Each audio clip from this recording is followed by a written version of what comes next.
Well, it is what we call Trap Thursday here at the Locked On Podcast Network. Which teams going into the weekend have games that seem like they'll be fine, but might actually give them a little bit more trouble or perhaps be an upset? There are only a couple opportunities, but we'll get into them and the other big games of the weekend. All coming up with Richie Bradshaw of Locked On Sun Devils. Let's go.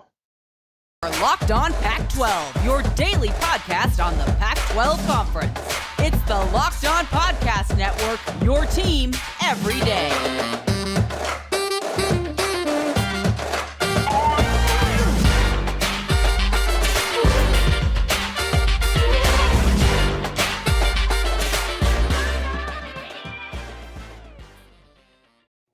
Welcome, everybody, to another episode of Locked On Pac-12. I'm your host, Spencer McLaughlin, D1 play-by-play broadcaster. Thank you for making this your first listen or your first view of the day. We're free and available on all platforms and on YouTube as well. If you have not already, please like, comment, and subscribe. This is your number one source to stay up to date with the Conference of Champions. I appreciate everybody out there who has done so already. Today's episode is brought to you by Upside. Download the free Upside app and use promo code LOCKED to get $5 or more cash back on your first purchase of $10 or more. That is Upside with the code LOCKED. Richie Bradshaw joins me today, host of Locked On Sun Devils, and we're going around the Pac-12, including his Sun Devils who take on Oklahoma State this weekend. And let's just hop right into it, Richie. Yeah, I too think that's going to be an L for It's a bad Arizona State. The theme of this day in the week throughout the season is going to be Trap Thursday. Which teams need to be on notice for games that fan bases could easily overlook? There aren't a ton of those matchups this week in the Pac-12, and I actually think this could be a really rough weekend for the Pac-12. There are a lot of double-digit underdogs. I mean, several double-digit underdogs in the Pac-12, and I don't foresee any of them pulling an upset this weekend. Let's start with the team in Arizona State and their in-state counterpart, Arizona. Could either of the desert schools pull an upset this weekend against Oklahoma State in Stillwater for ASU and Arizona at home in Tucson, 10.5-point underdog against an SEC opponent in Mississippi State? Could either of those teams invoke a trap game on the other side and pull a little bit of an upset? I think they both definitely could. They both looked like very, very confident football teams in week one. Arizona comes out with a 40-3 victory over NAU, nearly flawless execution. U of A looked outstanding. Jaden Delora picked up right where he left off after transferring from Washington State. U of A looks deadly. It was funny. They had that little highlight, if you can call it that, play where they punted from their own end zone and it got blocked right into their own offensive lineman, and San Diego State recovered for a touchdown. But it didn't matter because U of A won pretty convincingly. They both look like good teams. Oklahoma State is by far the tougher matchup between Arizona State and U of A's respective games, plus Arizona State going to Stillwater for this game. It's not an impossible matchup because Oklahoma State's defense is doing a lot of retooling after losing just about their entire starting secondary and a lot of their front seven pieces from last year. And their defensive coordinator went to Ohio State. Yes, he did. The only problem is Spencer Sanders is a ridiculously good quarterback and should be able to tear up Arizona State. Looking at U of A, they actually get the luxury of Mississippi State coming to Tucson. And based off of what they did in week one, hopefully the U of A Wildcats fan base maybe woke up a little bit and said, yeah, we're going to double our win total from last year. We're already halfway there. And maybe they can pull a upset. I mean, I wouldn't rule it out for either team, honestly. So we'll see. Like, I truly think that U of A could pull off an upset with them being at home. And it's not out of the realm of possibilities for Arizona State. I'm just certainly not betting on it. I would feel more confident about U of A's upset than ASU's upset. Yeah, I'm definitely with you in that particular And that camp. hurts to say. And the San Diego State win was certainly impactful for Jed Fish as a head coach and for the Arizona football program. Not just the fact that they won, but how they won. I mean, it was comfortable. They got out to a big lead, and San Diego State kind of worked their way back. But at the end, you look up, you go, yeah, it wasn't tight with the final seconds ticking down, and that's not something I think really anybody expected from Arizona. But this week will be a really good test for him. You go up against any SEC opponent except for Vanderbilt and Missouri; they don't count. When you go up against a team like Mississippi State, that look, are they a perennial power? No, but are they capable of being a 7 to 8 win team in the SEC? Yes, they are, and that's a team that would probably be in the 9 win category in the Pac-12. And we saw Mike Leach win a lot of games up at Was Washington just State, about to bring him up. Yeah. and he's got better athletes now over at Mississippi State. And let's hone in on that game a little bit, because I am not feeling great about the Sun Devils. I know they looked the way they were supposed to. After about a quarter and a half of sluggish play, they dominated NAU 40-3. That's the way it should look against an FCS opponent. But Arizona now comes home, and I think the question for the Wildcats is, how do you want to stop the air raid? Do you want to try and go toe for toe with them and let them air it out, and you're going to let Jaden Delora throw 45 to 60 times a game because he can? He's thrown in the high 40s or 50s before. That's something he's capable of doing. Doesn't have the biggest arm, but he's in that sort of shape, and he's that talented of a quarterback. But when you go up against that air raid scheme, you have to make decisions about how to play stylistically, and I wonder what that will look like for Arizona and what the game plan will be. Yeah, Mike Leach, excuse me, just like you mentioned, has a lot of experience in the Pac-12. He's very intimately familiar with U of A and with the rest of the Pac-12 teams that he played very well against, and he brought that air raid to Mississippi State. And it didn't take long for Will Rogers to just step right into that role. I looked at the box score beforehand. 12 different guys caught a pass for the Bulldogs last week in their 49-23 win over Memphis. Will Rogers, 49 attempts, 450 yards, 5 touchdowns. I mean, it's just bread and butter for Mike Leach. It feels like it works wherever he goes because he made it work in Washington State when he had, Connor Holiday as his quarterback. And now he's got a more confident quarterback with Will Rogers. The biggest question will be whether or not their defense will be able to step up to the task of slowing down Jaden Delora and Jacob Cowing, who just absolutely blew up last week with 3 touchdowns. This could be a shootout, but I just don't know how much I trust U of A's defense to find any way to slow down this offense. Like you said, it feels like in a best case scenario, this has to be a shootout. Yeah, and I would be so down for a shootout.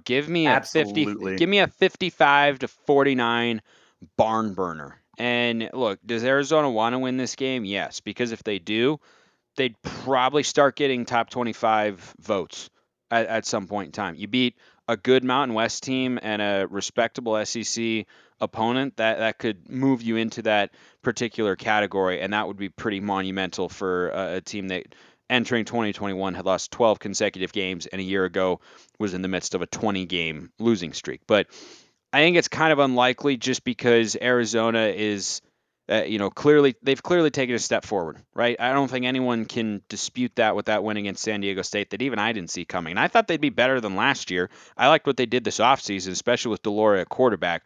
I did not see them going on the road to beat a San Diego State team that a year ago knocked off Utah. Now, that was before the Utes made the switch at full time and were really rolling and such with Cam Rising in the quarterback position, but still, that's a good Mountain West team. But Mountain West SEC, that's two completely different worlds, and I think that's just a really tall mountain to climb.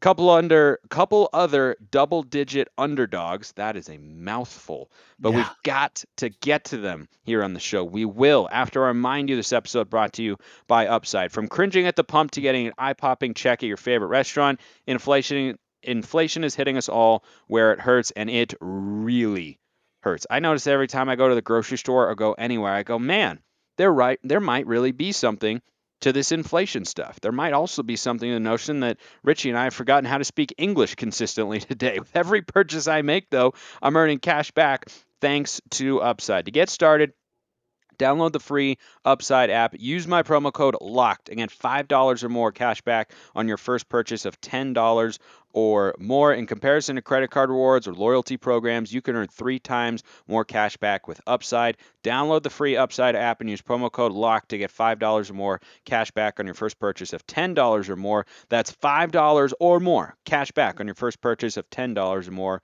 using promo code locked. All right, Richie, let's let our brains breathe for just a half moment and remember what language we're trying to speak. Let's channel some get some good energy here. But How now, brown cow?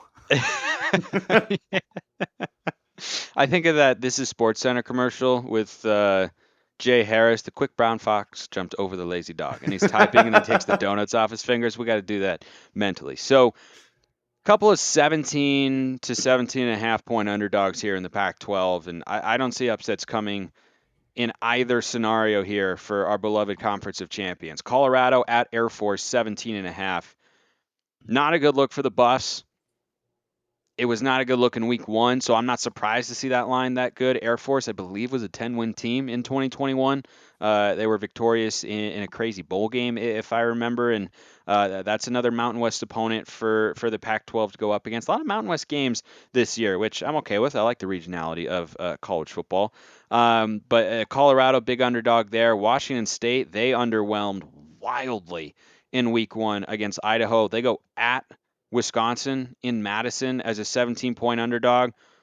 I don't see either of those games being a trap game for Air Force or Wisconsin. Do you think there's a chance that, frankly, either team could even keep that close? Because I could see them both going awry. Yeah, unfortunately, remember for anyone who listened to the podcast last week, is me and you were actually hoping that Colorado might be able to pull off the upset because maybe they come into the year with some more confidence and some more swagger, believing that they're able to upset teams. Because as most people remember, it was a 10-7 ball game against Texas A&M last year, who finished as a top 25 team. Unfortunately, they just they came out and they wet the bed and weren't able to get anything going, especially in the fourth quarter. TCU just absolutely took off and flew away. I don't know how you're supposed to stop a run game from Air Force or Army or Navy or any of those other military academies who just run the football like it's nobody's business. Air Force is just unstoppable on the ground. That's not going to change this week against Colorado. Plus, they have to go to Air Force, so that's not going to be easy. And then that Washington State Wisconsin game. Look, the quarterback for Washington State, Cam Ward. thank you. Yeah. He was the transfer, right? Yeah, from Incarnate Ward, an FCS school, plays an FCS program and a pretty bad one in week one, and that offense was not sharp. No, and unfortunately, it just it didn't turn out the way that everyone was hoping that it would. And you play such a close game to Idaho in Washington. Like, that's not something that's going to build a lot of confidence. And then, speaking of teams that run the football, Wisconsin's really good at that. And Yeah. they just so happen to have a kid named Braylon Allen, who's 18 or 19 years old, because he reclassified last year as a 17-year-old kid. He's 6'2, 235 pounds. Looking at what he did last week, he only had 14 carries. It just so happens he turned it into 148 yards and 2 touchdowns. Yeesh. Braylon Allen is an absolute animal. He's falling into the same category as the many Wisconsin running backs before him. I was intimately familiar with him coming into the year when he had to go up against Arizona State in the Las Vegas Bowl, and I thought we did pretty good against him, and that still was not even close to containing him. So if Washington State thinks that they can go to Madison and stop one of the best teams in college football for the last decade plus with a running back who is trending towards like first round status for 2024, he just looks that good already. That's a really tough ask.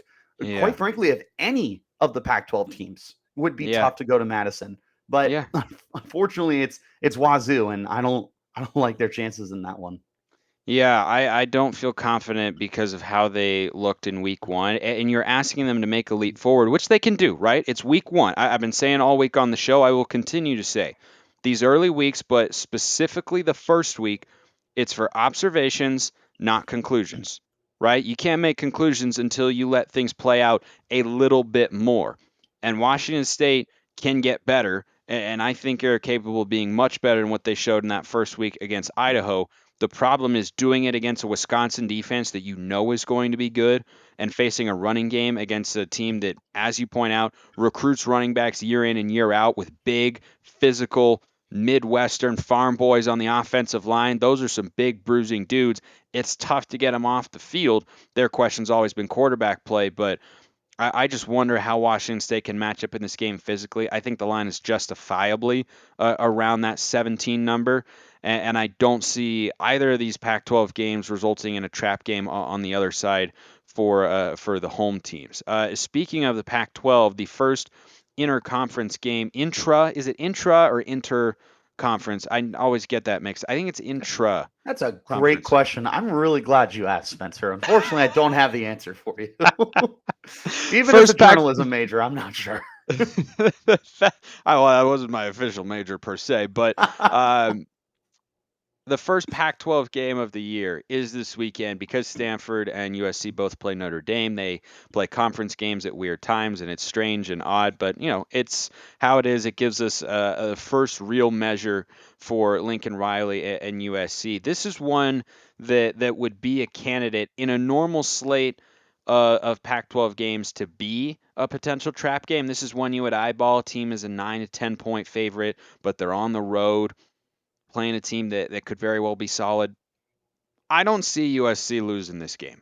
I thought about it of like, is that a trap game? Is that one where they go in and I just think Stanford right now is still dealing with a little bit of an identity crisis. Are they recruiting high level quarterbacks to throw it 30 to 40 times a game, or are they going to get back to playing smash mouth, control the clock, play physical defense, Stanford football that they had when David Shaw was making that initial run in his first 6 years as head coach? And I don't think you can be in an in between phase against a USC team that, yeah, they've had to reload and they were 4-8 a season ago, but they've brought in an incredible amount of talent in the transfer portal, most of it coming on the offensive side, and they know what they are offensively, and they have better athletes, and they are more explosive, and they have the better quarterback in this game. How do you think Stanford will fare against USC this weekend? They're going to need a borderline perfect performance out of Tanner McKee. He looked great last week. Outside of the one interception, I mean, he tossed 300 yards, he tossed 2 touchdowns. He led Stanford to a really good 41-10 victory over Colgate, which The is brand what. of toothpaste. Yes, exactly. I didn't even know you were at college. I literally bought a tube of Colgate toothpaste tonight from Walmart. So I don't know if I they're should, sponsored or not. yeah, But I know, look, it's good that Tanner McKee looked good. I'm just saying, like, everything in context here. That's the exactly. first thing when we all heard Colgate was like the brand, the toothpaste maker. But anyway, I'm a continue. Crest guy, but Me neither too. here nor I'm a there. big Crest guy. I like Tanner McKee. Unfortunately, last year we saw once they really got into the heat of conference play, he melted under pressure. Arizona State completely broke him, and USC is not a slouch. They don't have the best defense in the world. They looked pretty darn good against Rice, but again, with context, you're supposed to Yeah. look good against Rice. The biggest issue for them, I have no idea how you are supposed to stop this offense. Caleb Williams looked as good as advertised. The run game looked great. Austin Jones had 2 scores on the ground. Travis Dye looked like a stud. And then their passing game is just insane. Jordan Addison is everything he was advertised to be. Mario Williams is a stud. Taj Washington also looked really good.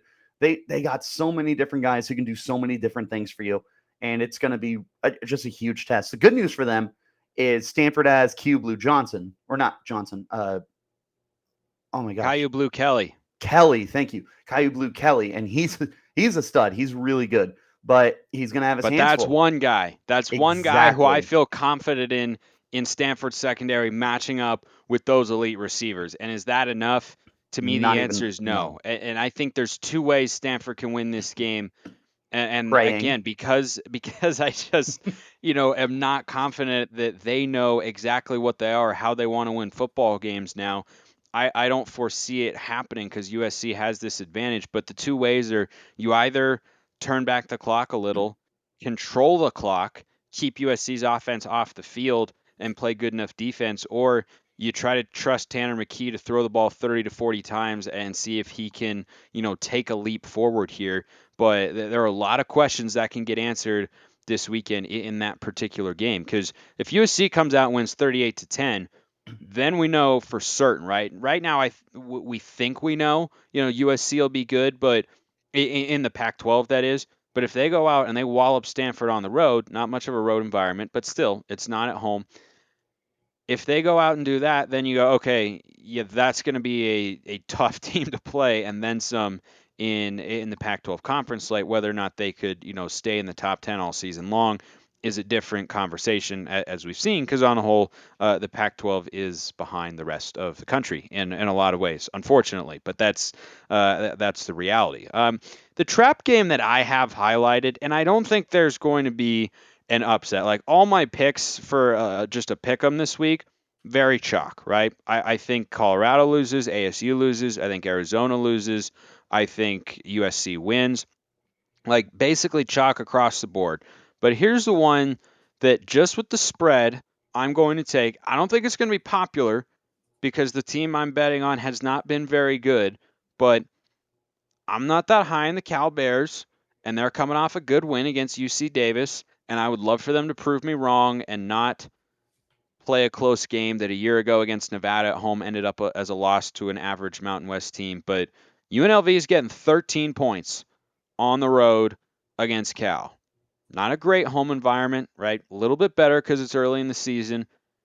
I think that's a game that Cal has got to take more seriously than people think. The theme of today is Trap Thursday, and that's the best one I can look at and go, Cal's favored, and I think they will win the game, but I do not see them covering that 13-point number. No, I don't know if I do either. I mean, UNLV came out last week and they looked outstanding. Doug Brumfield has just not been able to get onto the field as much as UNLV would have loved throughout his career, but he looked great last week, tossed 350 plus yards and 4 touchdowns. They had no issue moving the ball through the air, had some good luck on the ground as well. Cal looks better than they did last year, but Yeah. that's a pretty low expectation because Cal Yeah, is. but yeah, it was also UC Davis. Yes. Yep. Of course. Like we've been saying, take all of this context into account when you're talking about, wow, they looked really good in week 1. You're supposed to against most of who you're supposed to play. And, to UNLV's discredit, I guess, it was Idaho State. But I don't know. I'm kind of with you. This isn't going to be an easy game. Thankfully, they got them coming up to Berkeley, which should hopefully tilt the scales in California's favor. But I agree with you. I don't think you can sleep on this UNLV team, especially if Doug Brumfield is 100% and good to go. I think he's a big-time difference maker. Yeah, the other one that you mentioned before we hopped on here to tape today's show was Eastern Washington going to Oregon. That's a premier FCS school, and look, is there still a massive talent gap between Oregon and any FCS program, even a good one like Eastern Washington? Yes, there is, but we've seen FCS upsets happen before. I think Oregon will be fine and win the game. But you can't sleep on the ability of Eastern Washington to throw the ball through the air. They don't have Eric Barriere anymore, who won the FCS equivalent of the Heisman Trophy last season. But that's a team that scores points time and time again. I think that UNLV is going to be able to push Cal more than Eastern Washington can push Oregon. But the Ducks cannot come out and just say, we're just better, we're going to win. Like, you got to come out and bring it against the Eagles. 100%. God forbid they call up Cooper Kupp to come back because he probably still has eligibility. Hey, I thought we talked about not stumbling over our words anymore when we were came doing back from the first break. we were doing so well. We were Homer Simpson at the nuclear waste factory. Days without an accident. Put it back to 0. And back right at 0, thanks to Richie Bradshaw. I don't love Eastern Washington to beat Oregon State. I don't even like Eastern Washington to beat Oregon, not Oregon State. Not Oregon State. Excuse me, I take that back. Yeah, no, we're not doing that. My mistake. Oregon is a very good football team. I know that they just went down and just call a spade a spade. Got obliterated, yeah, punched in the mouth, smashed, crunched, destroyed. And depending on who you asked, I mean, it looked like they had the fear in their eyes before the game even started. But We'll see. I think that's going to be a huge wake up call for Oregon, who's still a very talented football team. I'm not the biggest Bo Nix guy in the world, but I don't think anyone really is. And he's going to be able to come back and assert himself as one of those like, is he good or is he bad? We don't really know, but he's good enough to win football games. Oregon should be pretty PO'd after the way they just got their butts handed to them by Georgia, but Eastern Washington could catch them in a slump in theory, but if there is a trap game, to me that's it.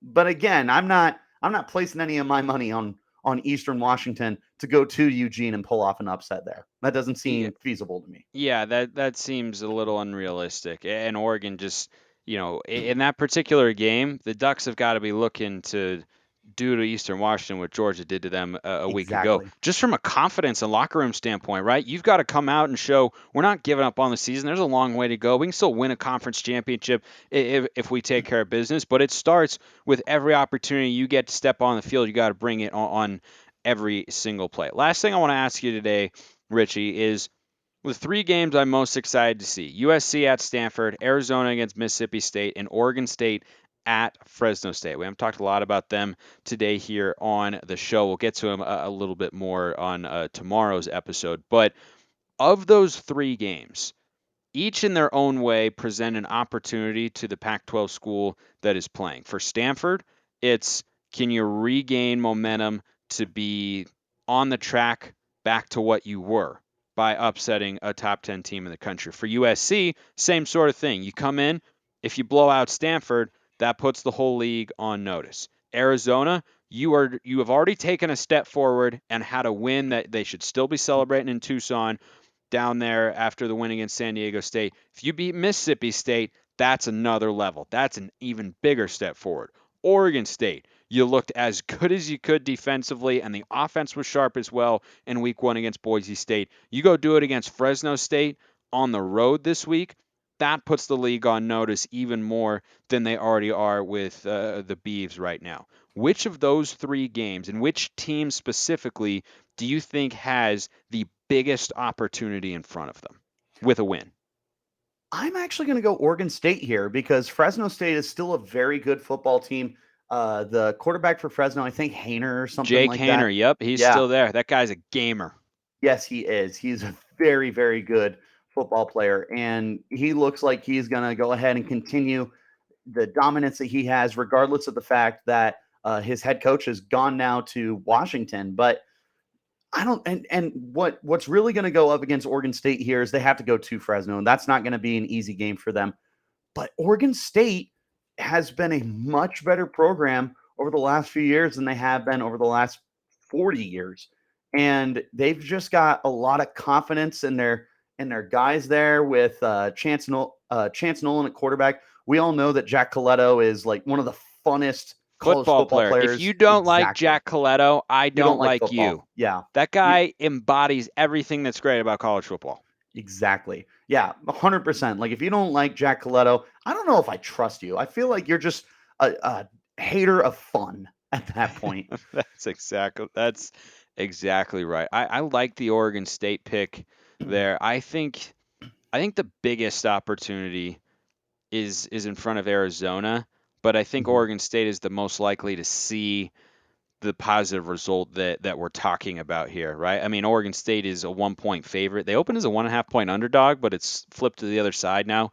They're a 1 point favorite at Fresno State, but Ooh, I don't even know if Arizona fans are. I know that Arizona fans are going to pack that stadium down there in Tucson that was newly renovated this offseason, and needed it.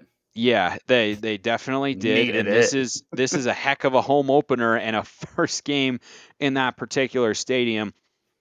I know Arizona wants to win, but I think you could have moral victories in that game. If you lose to Mississippi State as a 10.5 point underdog by 5 to 8 points or something like that, that's as much of a statement loss as you could have. But I know Wildcat fans right now have got a lot of confidence. They should, and if they go into that game and come out with a win, you could be talking about Arizona as a Pac-12 South contender in 2022. And who had that written down? I did not, but we'll just have to wait and see how it all plays out. And the man who joined me today, Richie Bradshaw, host of Locked On Sun Devils, he will be watching. I will be watching. I know all of you will as well. Richie, it's always great to talk to you, my guy. Enjoy the football this weekend.